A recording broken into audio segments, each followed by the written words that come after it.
What's going on, everybody? Welcome back to another Trade Talk video. Sorry this is a day late, but I got a very exciting video for you guys because I'm going to be talking about 5 potential trade exception targets that the Blazers could go after this offseason. Now, if you don't know what a traded player exception is, I'll explain it for you really quick. Now, the first thing to know is that trade exceptions have a certain monetary value to them. You could have a $2 million traded player exception, you could have a $10 million traded player exception, you could have a $25 million traded player exception. Basically, what a traded player exception does is it cancels out incoming salary in a trade that is less than the amount of the traded player exception. So if you have a $10 million traded player exception, you could bring in a player making $9 million and his salary wouldn't count as incoming salary. Since that salary doesn't count, you don't have to match it. So the Portland Trail Blazers have around a $7.1 million traded player exception. Basically, they could bring in a player via trade, making up to $7.1 million without trading anything out. That makes this a very useful tool for the Portland Trail Blazers going into this offseason because they don't have much tradable salary. Other than Damian Lillard, Yusuf Nurkic, and CJ McCollum, the Portland Trail Blazers' only trade asset making more than $6 million a year is Trevor Ariza. Rodney Hood will likely accept his player option for around $6 million a year, but it wouldn't be ideal to go out and trade for some of these players in this video if you had to include Rodney Hood.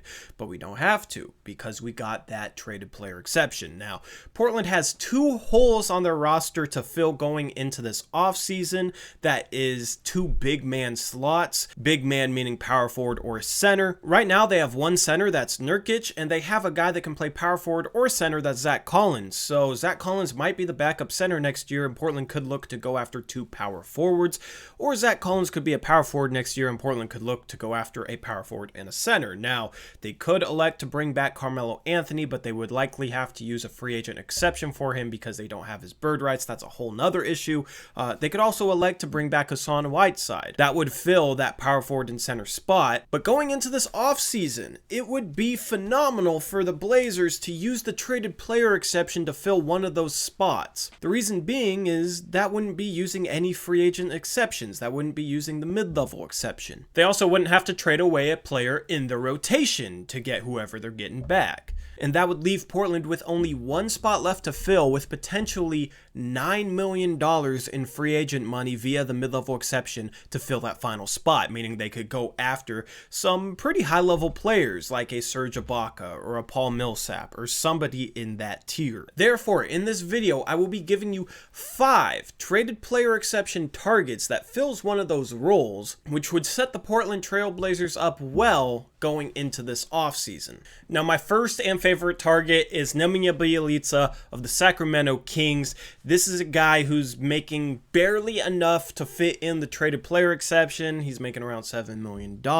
He's a guy who shot 42% from 3 last year, averaged 3.5 assists per 36 minutes. He's a very smart player, not the best defender, but offensively he would be a perfect fit for the Portland Trail Blazers off the bench. If we brought him off the bench, that would give us 3 players on our bench unit that shot over 40% from 3 last season. Those guys being Gary Trent Jr., Rodney Hood, and Bjelica. So I am a big fan of his. Sacramento might be looking to save a little bit of money. Their ownership has been hit hard by this pandemic, and there's rumors that they don't even want to pick up his player option going into next year. Now, if that rumor's true and I'm Neil Olshey, I'm contacting Sacramento right now saying we have a traded player exception that can fit his salary into that, so you guys can still save your money since you wouldn't have to take any salary back, and we'll give you at least a 2nd round pick for him. Now, I have 3 different trades that would work for Bjelica. This first one would involve us trading our 16th overall pick to the Sacramento Kings for Bjelica and the 35th overall pick.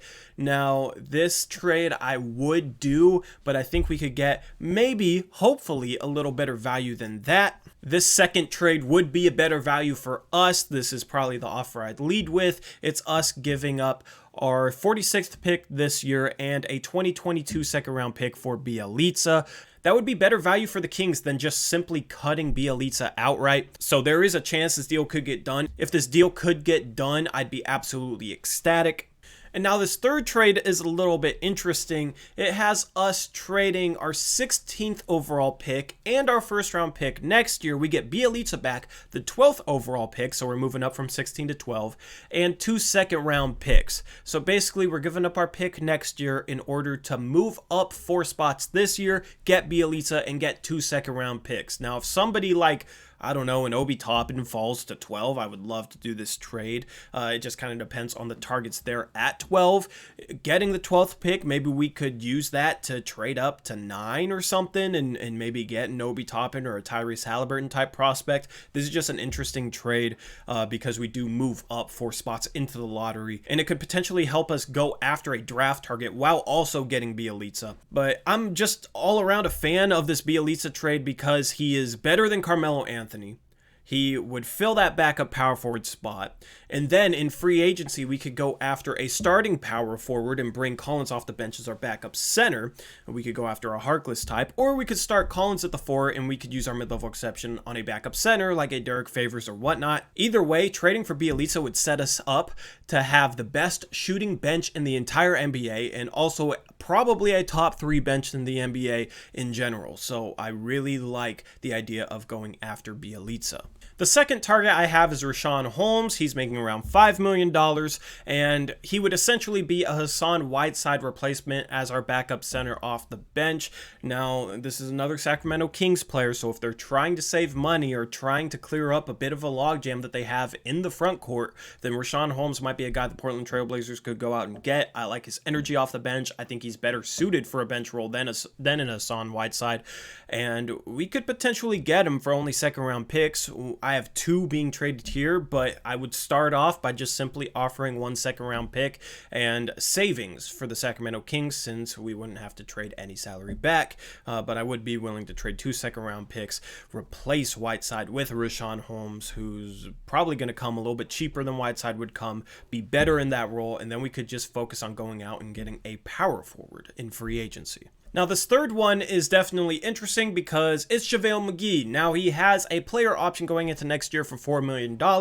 I think it's a 50-50 chance that he accepts or declines it, but if he accepts that player option, he may be a player that's on the trade market. The Lakers didn't really play him in the playoffs all that much. He was in the starting lineup at the start of the playoffs, but then he got replaced by Dwight Howard.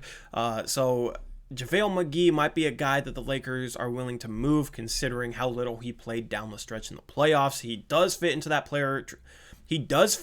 traded player exception, and he would immediately slot in as the backup center behind Yusuf Nurkic. I don't think he'd be any worse than Hassan Whiteside as our backup center. Now, Hassan Whiteside's a better player, but I don't think Hassan Whiteside fits the role of a backup center, while Javale McGee, I think, would be all right in that role, and he could possibly only cost the 46th pick in this year's draft or second-round pick, so I would be willing to take a look at Javale McGee with our traded player exception. The next guy we got is probably my least favorite target on this list. That's because he doesn't fill one of those front court spots. This is Ish Smith of the Washington Wizards. He's making around $6 million a year. He's a point guard. He's a veteran presence, but honestly, he's not all that good, so I wouldn't expect him to even really be in the rotation. But if the Washington Wizards are looking to save money, Ish Smith does fit into that traded player exception that we have, and he could be a vet point guard if we need to, move CJ off the ball with the bench unit and put Ish Smith in there. He might be better for our team next year than Anthony Simons, depending on his development, so he could serve a role on the team.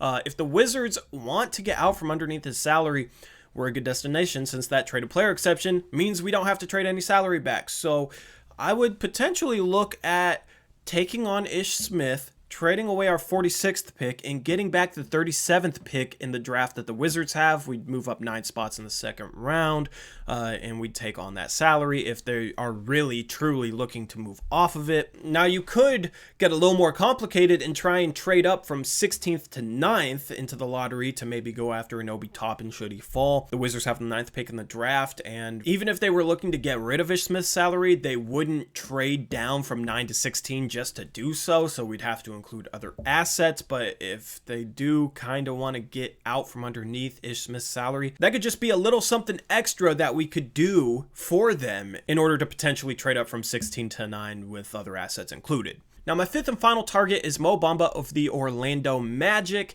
and we would have to give up extra assets on top of taking back Mo Bamba's salary. Mo Bamba definitely has some value. He was the 6th pick in the draft only a couple years ago. The problem is he's stuck behind Nikola Vucevic there in Orlando, and Vucevic is on a long-term deal. He's the best player on that Orlando Magic team, so Orlando might be willing to move off Mo Bamba since Mo Bamba can't really play the power forward position. Neither can Vucevic. They can't really play together. So Bamba's minutes are kind of capped there. They may be willing to move off him for something like a first-round pick and a couple of second-round picks. Then they could potentially use those picks along with their first-rounder this year to either trade up in the draft or trade for a player that can help them more than Mo Bamba will next year. It just gives them more flexibility to do more things this offseason. We would fill that backup center role with a very intriguing young big. I think he would be just as good as Whiteside in that spot. He's not exactly the same player, but Bamba has a lot of length, has some rim protection potential. He has some three-point shooting potential. He likes to shoot from the outside. He and Zach Collins would be a very intriguing young front court pairing going forward. This guy wouldn't be as ready as, say, a Javale McGee or a Nemanja Bjelica or a Rashaan Holmes, but he provides more long-term upside. That makes it potentially worth it to give up some picks here for him. We wouldn't have to trade any of our young prospects, and we'd add one to the stable. Bamba's very interesting. I definitely would have to consider this type of trade for him. So anyway, let me know what you think of these traded player exception targets. Which one of these trades would you do first? You could rank them down below. That'd be pretty cool. I just like reading your guys' comments. So let me know what you think of these targets. If you haven't subscribed, make sure to do so. The channel growth has been solid lately. It's very exciting. We're past 3,000. Now we got to go hit 4,000. I'm very excited to just watch this channel continue to grow. Also, if you haven't checked out our draft profiles over on NBA Uprise, there should be a link in the description below. So go check them out. We've been dropping draft profiles. That's why this video is a little bit late. I've been grinding those. Me and Eric have been recording segments for those as well. So I'm on the grind with this stuff. So anyway, just hope you guys enjoy what I'm doing. I hope you guys enjoy the content that we've been putting out. And until next time, I'll catch you guys later. As always, peace out. Go Blazers.